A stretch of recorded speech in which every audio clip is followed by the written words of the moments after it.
Die Matchkorridor in Berlin haben ihren Anteil an Skandalen gesehen, aber nichts Vergleichbares mit diesem. Hut enthalten wir ein Netz aus Korruption, Verfassungsverletzung an Elite das bis ins Herz der deutschen Demokratie reicht. Dies ist die Geschichte davon wie ein der prominentesten politischen Figuren Deutschlands in angeht viel und warum das endgültig. Artikel des Bundesverfassungsgerichts glitcherweise nur der Beginn einer Willgerige. Is tot dot was sie gleichrennen word sie schockierende. Is word sie waten mehen.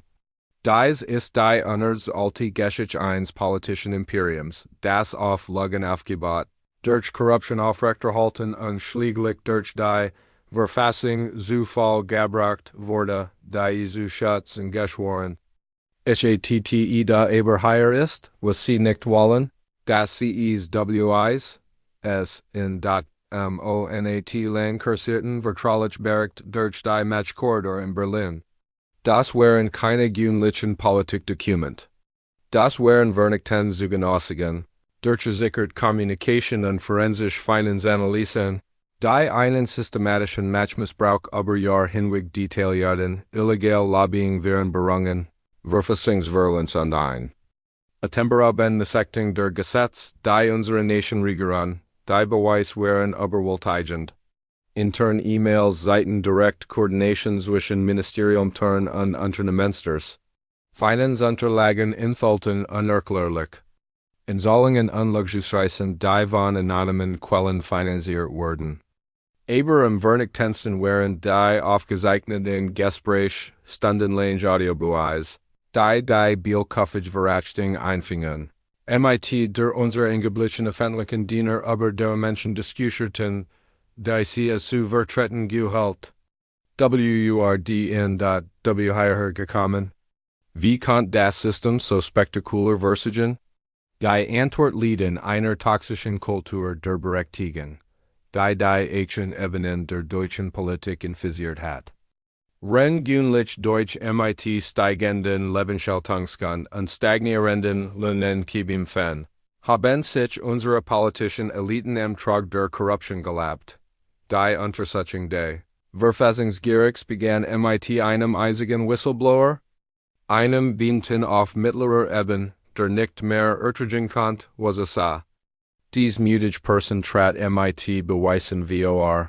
Die letztendlich den größten politischen Skandal in der modernen deutschen Geschichte auslösen wurden, aber der war Skandal ist nicht nur, was passiert ist, wie lange es fortbestehen dürft, monatelang was die Partiführung von den Entschuldigungen. Sie hatten Zugang zu denselben Beweisen, die schließlich das Verfassungsgericht errichten, und was taten sie? Sie vertuschten es, sie betrieben Schadensbegrenzung.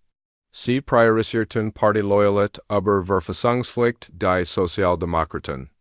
Reagierten verhörsbar heuchlerisch. Dies Politiker, die Jahr damit verbracht haben, über Transparenz zu predigen, bildeten einen Schutzwall und hoffen, dass die Geschichte verschwinden wird. Die Freien Demokraten sahen eine Gelegenheit, politisch Punkt zu sammeln. Wenn sie ihre eigenen fragwürdigen Beziehungen zu Unternehmenssters ignorierten, und was ist MIT der CDU? Was ist MIT der Partei, die behauptet, christliche Wort zu vertreten? Die Reaktion der christlich-demokratischen Union war wie die Anti-Uschens von allen. Dies Partei, die sich als in deutscher konservativer Wort positioniert hat, wollte schweigen über Rechenschaftspflicht. Die durchgesickerten internen Party-Communication enthalten ein schockierendes, und Zynismus Partyführer konzentrierten sich darauf, den politischen Fallout zu managen, nicht die ethischen Implikationen, aber hier ist der Versternst.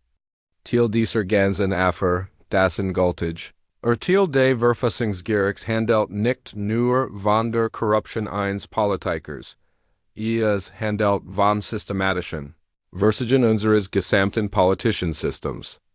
Das Gericht stellt fest, dass die Verletzungen Teil 1 breiteren Musters verfassungswidrig missbraucht waren, dass die grundlegende demokratische Regierungsfront bedroht.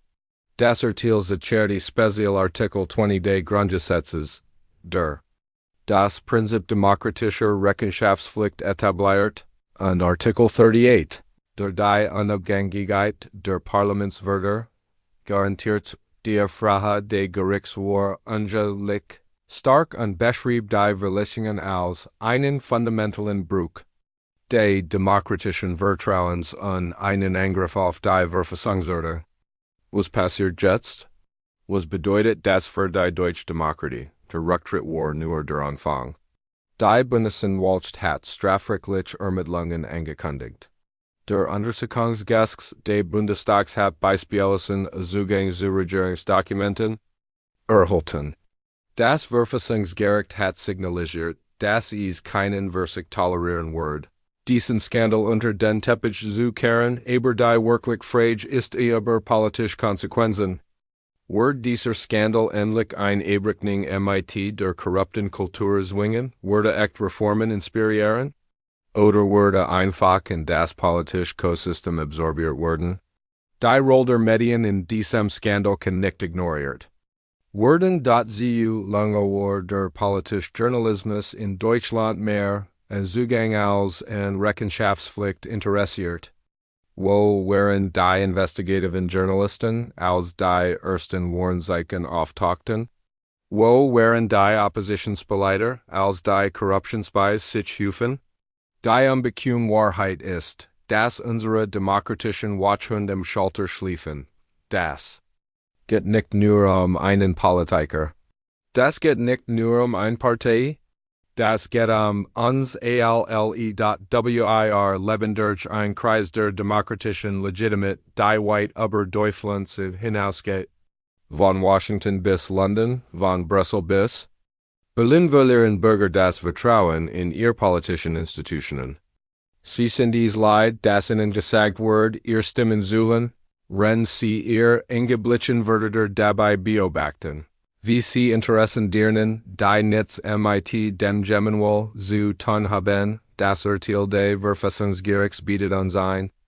Weil wir können dies als isolierten Vorfall behandeln oder es als das erkennen, was es wirklich ist, einen Weckruf, der nichts weniger als eine fundamental Transformation dessen verlangt, wie wir über politisch macht und demokratisch Rechenschaftspflicht denken, die Zeit für bequeme Illusionen ist vorbei.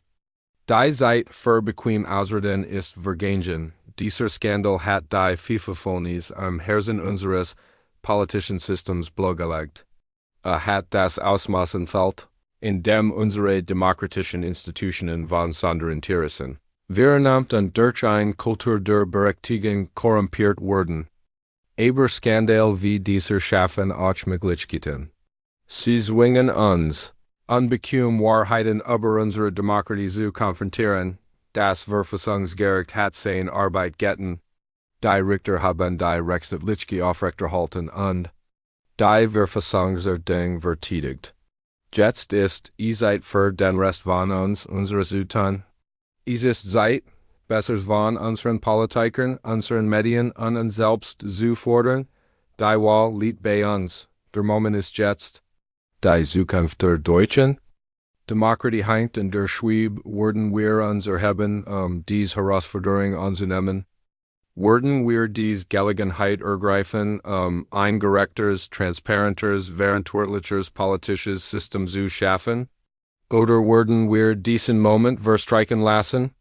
Die Antwort hängt davon ab, was sie als nächstes tun. Sie hängt davon ab, ob sie bereit sind, engagiert zu bleiben, wachsam zu bleiben, watten zu bleiben über den Wert des demokratischen Vertrauens, den dieser Skandal darstellt. Sie hängt wie ob sie bereit sind, nicht nur Rechenschaftspflicht für Verbrechen zu fordern, sondern bedeutsame Reformen, die zu künftig verhindern. Das Bundesverfassungsgericht hat gesprochen, die rechtsstaatliche Würde aufrechterhalten. Jetzt ist es Zeit für das Volk zu sprechen.